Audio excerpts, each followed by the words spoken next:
स्वागत है दोस्तों आज के इस नए वीडियो में। मैं हूं निखिल और हम लोग क्लास 10 साइंस का chapter number 9 light, reflection and refraction पढ़ रहे थे और इस वाले पार्ट में हम लोग जानेंगे रिफ्लेक्शन ऑफ लाइट। इसके साथ साथ इसमें हम लोग जानेंगे image formed by plane mirror. Plane mirror के द्वारा इमेज कैसे फॉर्मेशन होता है, साथ साथ लॉज ऑफ रिफ्लेक्शन क्या होता है, वो सब भी हम लोग इस चैप्टर में जानने वाले हैं। तो चलिए शुरू करते हैं इस वाले पार्ट को। सबसे पहले समझते हैं रिफ्रैक्शन ऑफ लाइट। रिफ्लेक्शन, यहाँ पे सब में ध्यान देना, रिफ्लेक्शन है, अभी रिफ्रैक्शन वाला पार्ट बाद में आएगा, पहले हम लोग रिफ्लेक्शन पढ़ रहे हैं। ठीक है, तो रिफ्लेक्शन कहाँ पे होता है?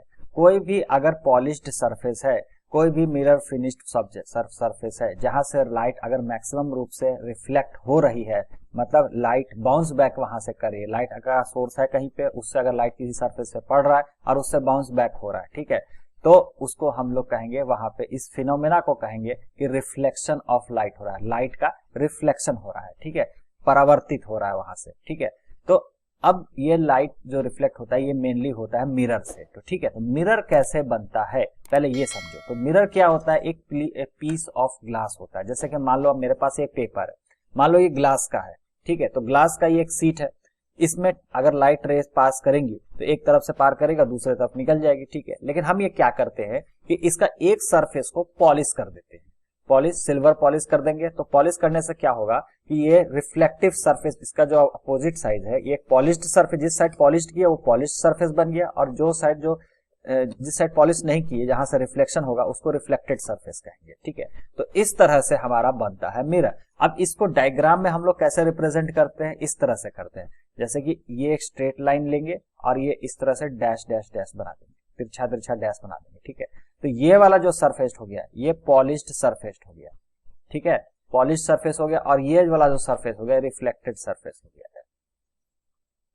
रिफ्लेक्शन यहां से होगा। ठीक है, रिफ्लेक्टेड सरफेस हो गया, ये पॉलिश्ड सरफेस हो गया। ओके, अब यहां पे देखो, हम हमेशा स्ट्रेट लाइन से लेते हैं, तो यहाँ पे तो मिरर आपके सामने एक बना हुआ है, तो ये तो इस तरह से स्क्वायर के फॉर्म पे, चाहे रेक्टेंगल के फॉर्म पे, तो यहाँ पे जो रिप्रेजेंटेशन होता है हमेशा ये वर्टिकल टाइप में होता है, खड़े रूप में ऐसे होता है। ठीक है, तो ये रिफ्लेक्टिंग सरफेस है। ठीक है, अब यहाँ पे देखो 3 डायमेंशनल हो गया ना ये चीज, अब 3 डायमेंशनल को यहाँ पे 2 डायमेंशनल दिखाना है, तो इस तरह से समझो कि ये इस तरह का सरफेस है। ठीक है, ये जो मिरर है ये इस तरह का मिरर है। यहाँ पे मैं यहाँ पे फिर से बना देता हूँ यहाँ पे। ठीक है, यही मिरर है, मान लो कि ये है, इसके बैक साइड में मैंने पॉलिश कर दिया। अब इसको यहाँ पे जब रिप्रेजेंट करते हैं तो इसको इस टाइप से समझो।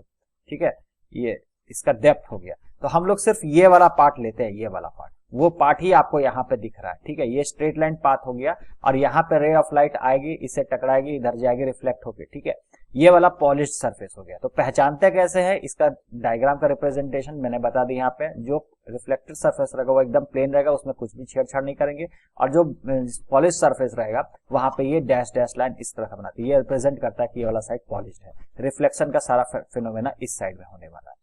तो इस तरह से हम लोग का प्लेन मिरर बन जाता है। प्लेन मिरर का मतलब यहाँ पे क्या हो जाता है? प्लेन मिरर का मतलब होगा वो समतल रहेगा। ठीक है, वो बिल्कुल भी उसमें कोई कर्व नहीं रहेगा, वो स्क्वायर का शेप में हो सकता है, रेक्टेंगल का शेप में होता है, सीट के फॉर्म पे हो सकता है। ठीक है, लेकिन वो प्लेन रहेगा, 2 डायमेंशनल बॉडी रहेगी। और इस तरह से उसको डायग्राम में रिप्रेजेंट करते समय पीछे से ये वाला साइड बना देते हैं, क्योंकि ये पता चलता है ये पॉलिश्ड सरफेस है, यहाँ पे कोई रिफ्लेक्शन का फेनोमेना नहीं होगा, सारा फेनोमेना यहाँ पे होगा। लाइट रे आएगी और लाइट रे टकरा के इधर से जाएगी, तो ये पूरा चलता है यहाँ पे।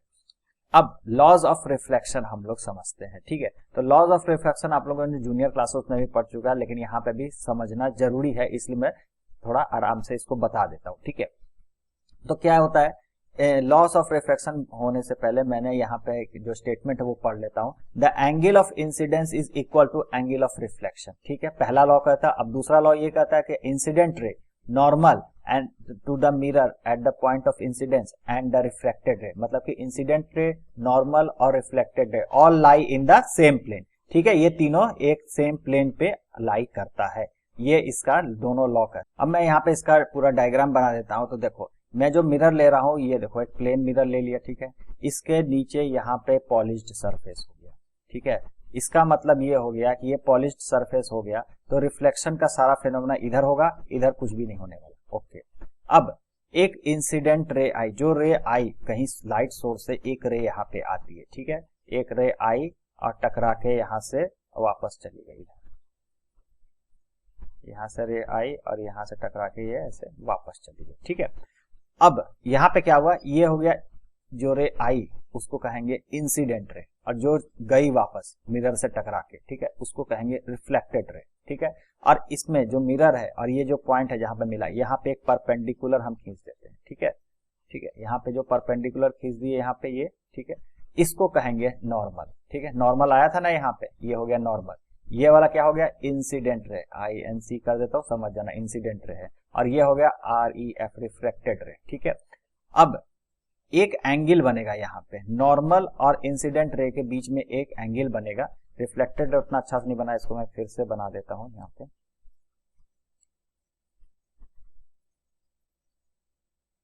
ठीक है।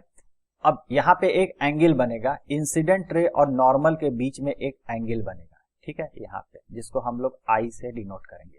और एक और एंगल बन रहा है यहाँ पे, आप देख सकते हो, नॉर्मल और रिफ्लेक्टेड रे के बीच में R एंगल बनेगा, ठीक है। तो यहाँ पे सारा डायग्राम कंप्लीट हो गया। अब यहाँ पे पहला लॉ क्या आता है, angle of incidence is equal to angle of reflection. तो angle I is equal to angle R हो जाएगा। तो एंगल ऑफ इंसिडेंट जो होगा वो एंगल ऑफ रिफ्लेक्शन के बराबर होगा। ये लॉ नंबर 1 हो गया, ठीक है। अब ये क्लियर हो गया पहला लॉ। अब दूसरा लॉ है, इंसिडेंट रे, नॉर्मल और रिफ्लेक्टेड रे और लाई इन द सेम प्लेन। यहाँ पे देखो, नॉर्मल हो गया, इंसिडेंट रे हो गया और रिफ्लेक्टेड रे होगा, ये तीनों सेम प्लेन पे लाई करेगा। यही हो गया आपका दूसरा लॉ ऑफ रिफ्लेक्शन, ठीक है।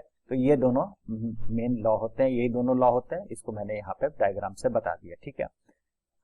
ये जो लॉ ऑफ रिफ्लेक्शन है, दीज लॉ ऑफ, इंपॉर्टेंट चीज है नोट करने वाले, these laws of reflection are applicable to all type of reflection surface including spherical mirror. ये तो मैंने जो प्लेन मिरर था उस पे बताया। अगर यहाँ पे ये स्फेरिकल मिरर रहता, इसमें कर्वेचर होता, जो कि अभी आगे आने वाला पार्ट में आएगा, उसमें भी ये लॉ ऑफ रिफ्लेक्शन काम करेगा। तो ये रिफ्लेक्शन का जो लॉ है, यूनिवर्सल लॉ ऑफ रिफ्लेक्शन, मतलब हर किसी भी टाइप का जो अगर मिरर हो जाएगा, कर्व मिरर रहे, स्ट्रेट लाइन मिरर रहे, कैसा ही मिरर है, तो सब पे ये चीज काम करेगा। ये बहुत इंपॉर्टेंट पॉइंट है, इसको नोट करने वाली, ठीक है। अब हम लोग image formation by a plane mirror, ठीक है। तो यहाँ पे तो पहले हम लोग लॉ देखे थे, लॉ ऑफ रिफ्लेक्शन देख लिए थे। अब प्लेन मिरर से इमेज फॉर्मेशन होता है, वो कैसा होता है। जैसे कि प्लेन मिरर हमारे घरों में भी होता है, जो घर में अपना चेहरा देखने वाला जो मिरर होता है उसको प्लेन मिरर ही कहते हैं, ठीक है। तो वहां पे वो कैसे काम करता है, उसमें इमेज फॉर्मेशन कैसे होता है, ओके। तो यहाँ पे हम पहले प्लेन मिरर बना लेते हैं। ये प्लेन मिरर हो गया, इसका मैंने ये वाला सरफेस को पॉलिश कर देता हूँ, ठीक है, ये पॉलिश सरफेस हो गया। अब एक straight line, imaginary straight line है, ये मैं ले ले रहा हूँ यहाँ पे, ठीक है। अब यहाँ पे एक ऑब्जेक्ट रख देता हूँ, ठीक है, ये मेरा ऑब्जेक्ट हो गया, ओके। अब यहाँ पे देखो इमेज फॉर्मेशन कैसे होगा। एक स्ट्रेट लाइन यहाँ पे जाएगी, ठीक है, स्ट्रेट लाइन गई और यहाँ पे मेरा ऑब्जेक्ट फॉर्मेशन यहाँ पे हो जाएगा, ठीक है। ये स्ट्रेट लाइन जाके इसी से टकरा के वापस आ जाएगी, ठीक है। एक एक्सटेंशन मैं यहाँ पे कर दिया उसका, ठीक है। अब देखो दूसरा रे ऑफ लाइन यहाँ से स्टार्ट होगी, ठीक है, जो कि ये जाएगी यहाँ पे, ठीक है, यहाँ पे टकराई और यहाँ से रिफ्लेक्शन होके, यहाँ से रिफ्लेक्शन होके ये ऐसे निकल गई, ठीक है, ऐसे, ओके। अब यहाँ पे थी और इसको ही अगर एक्सटेंड करूं मैं तो ये जाके यहाँ बन जाता है, ठीक है।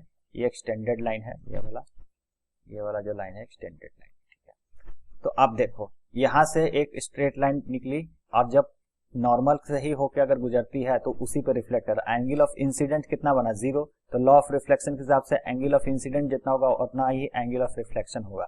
तो यहाँ प्लेन सरफेस पे अगर स्ट्रेट लाइन कोई लाइन आती है तो एंगल ऑफ इंसिडेंट ही 0 हो गया, तो एंगल ऑफ रिफ्लेक्शन भी 0 हो जाएगा। इसलिए इसी पाथ पे रे आएगी, रे ऑफ लाइट आएगी इस पॉइंट से और इसी पाथ पे वापस निकल जाएगी, ठीक है। तो इसका एक्सटेंशन अगर हम लोग करते हैं तो यहाँ पे आता है, ए बी ऑब्जेक्ट अगर ले लेते हैं तो यहाँ पे ए डैश ऑब्जेक्ट और बी डैश ऑब्जेक्ट का यहाँ पे फॉर्मेशन शुरू हो जाएगा बनना, ठीक है। यहाँ पे बन गया। उसके बाद एक रे यहाँ से चली जो इसके सेंटर पे, जो प्लेन हम लोग लिया उसके सेंटर से टकराई और यहाँ पे गए, तो यहाँ पे इंसिडेंट रे आई बनेगा और यहाँ पे रिफ्लेक्टेड रे आर बनेगा, ठीक है। और ये जो लाइन है ये नॉर्मल हो गया, ठीक है। अगर इसी रिफ्लेक्टेड रे का अगर हम लोग एक्सटेंशन करेंगे तो यहाँ पे ए बी का फॉर्म करेगा, यहाँ पे हमारा इमेज बन जाएगा, ठीक है। तो इस ऑब्जेक्ट का इमेज प्लेन मिरर पे इस तरह से ए बी के फॉर्म पे यहाँ पे हमें ए बी डैश के फॉर्म पे हमें मिल जाएगा, ठीक है। तो ये मेरा ऑब्जेक्ट हो गया और ये मेरा इमेज हो गया। ठीक है, तो इस तरह से हमारा प्लेन मिरर का फॉर्मेशन होता है, इमेज फॉर्मेशन यहाँ पे हो जाता है। अब इसी चीज का इमेज फॉर्मेशन हो गया, तो इसकी कुछ खास प्रॉपर्टी होती है। ठीक है, तो इस प्रॉपर्टी को याद रखने के लिए 3-4 प्रॉपर्टी होती है। तो इसको याद रखने का सबसे अच्छा तरीका है, आप सोचो आप अपने आप को एक मिरर के सामने खड़े हो। ठीक है, आप अपने आप को देख रहे हो। ठीक है, अब इस फिनोमेना से आप याद करोगे तो सारा पॉइंट तुरंत याद हो जाएगा। देखो कैसे होगा, अगर आप एक मिरर के सामने खड़े हो, जैसे कि एक मिरर हो गया, इसका रिफ्लेक्टिंग सरफेस इधर हो गया, इंसिडेंट रे चली और उसी पे रिफ्लेक्टेड रे वापस लौट गई क्योंकि ये परपेंडिकुलर थी, और ये से जैसे मैंने अभी डायग्राम में इंसिडेंट रे आई, टकरा के इधर गया, इसका एक्सटेंशन किया तो यहाँ पे इमेज बन गया। ये ऑब्जेक्ट है, ये इसका इमेज है। मान लो ये आप हो और ये आपका इमेज है, ये सामने आपके सामने एक मिरर रखा हुआ। ओके, अब होगा क्या, देखो पहला पॉइंट देखो, image form by a plane mirror is always virtual and erect. ठीक है, तो इमेज जो फॉर्मेशन होगा किसी भी प्लेन मिरर के द्वारा वो हमेशा वर्चुअल होगा, अनइरेक्ट होगा। अब वर्चुअल और इरेक्ट का मतलब क्या होता है, मतलब आप अपना इमेज मिरर के सामने देख रहे हो तो क्या देख रहे हो, वो जो है वो रियल तो है नहीं, वो तो वर्चुअल, वो काल्पनिक है। ठीक है, तो इमेज का नेचर क्या हो गया, वो काल्पनिक है, मतलब कि वो वर्चुअल इमेज है। अच्छा, दूसरा पॉइंट आता है वो इरेक्ट होगा। आप अपने आप को मिरर में देखते हो तो आप जैसे खड़े हो, ठीक है, तो उसी खड़े रूप में ही ना आप उसको देखते हो, वो बैठा हुआ तो दिखता नहीं है, उल्टा तो दिखता नहीं है, तो इसलिए वो इरेक्ट हो जाएगा। जैसे आप खड़े हो वैसे वो भी उसमें भी इमेज में खड़ा रहा है, और वो वर्चुअल है। रियल तो इमेज फॉर्मेशन है, रियल इमेज और वर्चुअल इमेज का मतलब ये हो गया कि वो जो इमेज बन रहा है उसको आप किसी स्क्रीन पे नहीं ला सकते। अगर स्क्रीन पे आप उस इमेज को ले आते तो वो हो जाता रियल इमेज। ठीक है, ये रियल इमेज बनेगा कहाँ पे, लेंस जब मैं पढ़ाऊंगा तो उसमें आएगा, वहां पर रियल इमेज फॉर्म होता है कॉन्वेक्स लेंस से। तो कैसे होगा, हो सके मैं प्रैक्टिकल से भी दिखा दूं। ओके, तो यहाँ पे समझ में आ गया कि जो आप अपने आप को कंसिडर करो, आपके सामने जो इमेज बन रहा है वो भी इरेक्ट है, ठीक ठाक सामने खड़ा है, और जो इमेज बन रहा है वो वर्चुअल इमेज मतलब काल्पनिक इमेज है, उसको आप रियल स्क्रीन पे नहीं उतार सकते। ओके, अब दूसरे पॉइंट की बात करते हैं। The size of the image is equal to that of object. आपकी जितनी साइज है, जितनी हाइट है, उतनी ही हाइट की आपको इमेज दिखाई देगी। ऐसा नहीं है कि आपकी हाइट 6 फीट है तो उसमें 4 फीट दिखाई देगा। मैं यहाँ पे ध्यान रखो, प्लेन मिरर की बात कर रहा हूँ, स्फेरिकल मिरर अभी मत लेके आना। प्लेन मिरर में सेम हाइट दिखाई देगी। आप 6 फीट के हो तो 8 फीट नहीं दिखाई देगा, 4 फीट नहीं, 6 फीट का ही दिखाई देगा। तो ये चीज इसमें आ जाता है। ओके, अब बात करते हैं थर्ड पॉइंट की। The image formed as far behind the mirror as the object in front of it.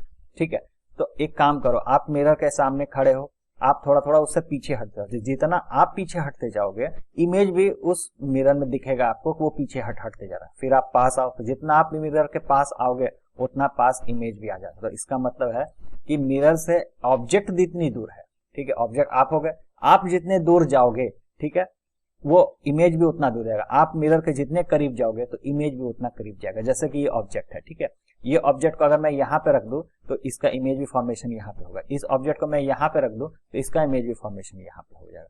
यही चीज बताया जा रहा है। ठीक है, ये भी समझ में आएगा। आप चौथा पॉइंट देखते हैं, the image is laterally inverted.